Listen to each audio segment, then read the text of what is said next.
राधा कृष्ण चरण कमलेभ्यो नमः। श्रीमद्भागवत महापुराण दशम स्कंद 34वां अध्याय सुदर्शन और शंखचूड़ का उद्धार। जय राधा राधा जय राधा जय श्री राधा। जय कृष्णा कृष्णा जय कृष्णा जय श्री कृष्णा। जय राधा राधा। सच्चिदानंद रूपाय विश्वोत्पत्त्याद हेतवे तापत्रय विनाशाय श्रीकृष्णाय वयं नुमः। नारायणं ऋषिकेशं गोविन्दं गरुडध्वजं वासुदेवं हरिं कृष्णं केशवं प्रणमाम्यहम्। ओम कृष्णाय वासुदेवाय हरये परमात्मने प्रणतक्लेशनाशाय गोविन्दाय नमो नमः। श्रीशुक उवाच एकदा देवयात्रायां गोपाला जात कौतुका अनोभिर्नद्युक्तये प्रेयुस्तये अंबिकावनम्।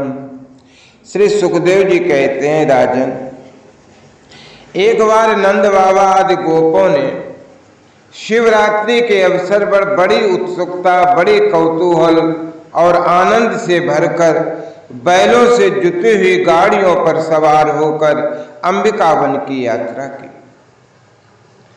राजन, वहां उन लोगों ने सरस्वती नदी में स्नान किया और सर्वंतर्यामी पशुपति भगवान शंकर जी का तथा भगवती अंबिका जी का बड़ी भक्ति से अनेक प्रकार की सामग्रियों से पूजन किया। वहां उन्होंने आदर पूर्वक गौएं, सोना, वस्त्र, मधु और मधुर अन्न ब्राह्मणों को दिए तथा उनको खिलाया पिलाया। वे केवल यही चाहते थे कि इनसे देवादिदेव भगवान शंकर हम पर प्रसन्न हों। उस दिन परम भाग्यवान नंद, सुनंद आदि गोपों ने उपवास कर रखा था, इसलिए वे लोग केवल जल पीकर रात के समय सरस्वती नदी के तट पर ही बेखट के सो गए। उस अंबिका वन में एक बड़ा भारी अजगर रहता था। उस दिन वह भूखा भी बहुत था। दैववश वह उधर ही आ निकला और उसने सोए हुए नंद जी को पकड़ लिया।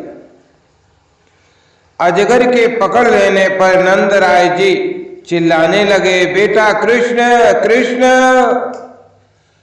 साचुक्रो साहिना ग्रस्ता कृष्ण कृष्ण महानयम सर्पो माम ग्रसते तात प्रपन्नम परिमोचय। बेटा कृष्ण दौड़ो दौड़ो, देखो बेटा ये अजगर मुझे निगल रहा है। मैं तो तुम्हारी शरण में हूं, जल्दी मुझे इस संकट से बचाओ। नंद बाबा का चिल्लाना सुनकर सबके सब गोप एकाएक उठ खड़े हुए और उन्होंने अजगर के मुंह में देखकर घबरा गए। अब वे लुकाटियों से, अधजली लकड़ियों से उस अजगर को मारने लगे, किंतु लुकाठियों से मारे जाने और जलने पर भी अजगर ने नंद बाबा को छोड़ा नहीं। इतने में ही भक्त वत्सल भगवान श्री कृष्ण ने वहां पहुंचकर अपने श्री चरणों से उस अजगर को छू दिया। सा वै भगवता श्रीमत्पादश ईश पर सहता शुभा वेजे सर्प बपुर हित्वा रूपम विद्याधरार्चितम। भगवान के श्री चरणों का स्पर्श होते ही अजगर के सारे अशुभ भस्म हो गए और वह उसी क्षण अजगर का शरीर छोड़कर विद्याधरार्चित सर्वांग सुंदर रूपवान बन गया। उस पुरुष के शरीर से दिव्य ज्योति निकल रही थी। अरे वो तो सोने के हार पहने हुए था। जब वह प्रणाम करने के बाद हाथ जोड़कर भगवान के सामने खड़ा हो गया तब उन्होंने उससे पूछा,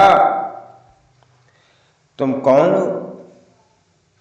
को भवान परया लक्ष्मया रोचते दुभुत दर्शनः कथम जुगुप्सितामेतां गतिं वा प्रापितो वस।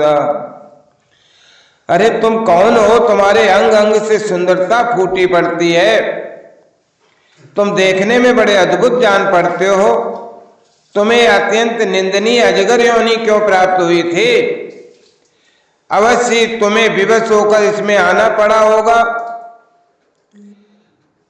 वह सर्प कहने लगा, अहम विद्याधरा कश्चित सुदर्शन इति श्रुतः श्रेया स्वरूप संपत्त्या विमानेनाचरम दिशः। अजगर के शरीर से निकला हुआ वो पुरुष बोला, भगवान मैं पहले एक विद्याधर था, मेरा नाम था सुदर्शन। मेरे पास सौंदर्य तो था ही, लक्ष्मी भी बहुत थी। इससे मैं विमान पर चढ़कर यहाँ से वहाँ घूमता रहता था। एक दिन मैंने अंगिरा गोत्र के एक कुरूप ऋषियों को देखा। अपने सौंदर्य के घमंड से मैंने उनकी हंसी उड़ा दी। मेरे इस अपराध से कुपित होकर उन लोगों ने मुझे अजगर योनि में जाने का श्राप दे दिया। ये मेरे पापों का ही फल था। उन कृपाल ऋषियों ने अनुग्रह के लिए ही मुझे श्राप दिया था, क्योंकि ये उसी का प्रभाव है कि आज चराचर के गुरु स्वयं आपने अपने चरण कमलों से मेरा स्पर्श किया है। इससे मेरे सारे अशुभ नष्ट हो गए हैं। तम त्वाहम भवभीतानाम प्रपन्नानाम भयापहम आपृच्छे साप निर्मुक्ता पादिश प्रसाद मी बहन। समस्त पापों का नाश करने वाले हे प्रभु, जो लोग जन्म मृत्यु रूप संसार से भयभीत होकर आपके श्री चरणों की शरण ग्रहण करते हैं, उन्हें आप समस्त भयों से मुक्त कर देते हैं। अब मैं आपके श्री चरणों के स्पर्श से साप से छूट गया हूं और अपने लोक में जाने की अनुमति चाहता हूं। भक्त वत्सल महायोगेश्वर पुरुषोत्तम, मैं आपकी शरण में हूं। प्रपन्नो अस्मि महायोगिन महापुरुष सतपते अनुजानीह माम देवी सर्वलोकेश्वरेश्वर। इंद्राज समस्त लोकेश्वरों के ही परमेश्वर स्वयं प्रकाश परमात्मन, मुझे आज्ञा दीजिए। अपने स्वरूप में नित्य निरंतर एक रस रहने वाले अच्युत, आपके दर्शन मात्र से मैं ब्राह्मणों के शाप से मुक्त हो गया। यह कोई आश्चर्य की बात नहीं है, क्योंकि जो पुरुष आपके नामों का उच्चारण करता है वो अपने आप को और समस्त श्रोताओं को भी तुरंत पवित्र कर देता है। फिर मुझे तो आपने स्वयं अपने चरण कमलों से स्पर्श किया है, तब भला मेरी मुक्ति में क्या संदेह हो सकता है। इस प्रकार सुदर्शन ने भगवान श्री कृष्ण की विनती की, परिक्रमा की और प्रणाम किया। फिर उनसे आज्ञा लेकर अपने लोक में चला गया और नंद बाबा इस भारी संकट से छूट गए। राजन, जब ब्रजवासियों ने भगवान श्री कृष्ण का यह अद्भुत प्रभाव देखा तब उन्हें बड़ा विस्मय हुआ। उन लोगों ने उस क्षेत्र में जो नियम ले रखे थे उनको पूर्ण करके वे बड़े आदर और प्रेम से श्री कृष्ण की उस लीला का गान करते हुए पुनः ब्रिज में लौट आए। एक दिन की बात है, अलौकिक कर्म करने वाले भगवान श्री कृष्ण और बलराम जी रात्रि के समय वन में गोपियों के साथ विहार कर रहे थे। भगवान श्री कृष्ण निर्मल पीतांबर और बलराम जी नीलांबर धारण किए हुए थे। दोनों के गले में फूलों के सुंदर सुंदर हार लटक रहे थे तथा शरीर में अंगराग सुगंधित चंदन लगा हुआ था और सुंदर सुंदर आभूषण पहने हुए थे। गोपियां बड़े प्रेम से और बड़े आनंद से ललित सुर में उन्हीं के गुणों का गान कर रही थीं। अभी अभी सायंकाल हुआ था।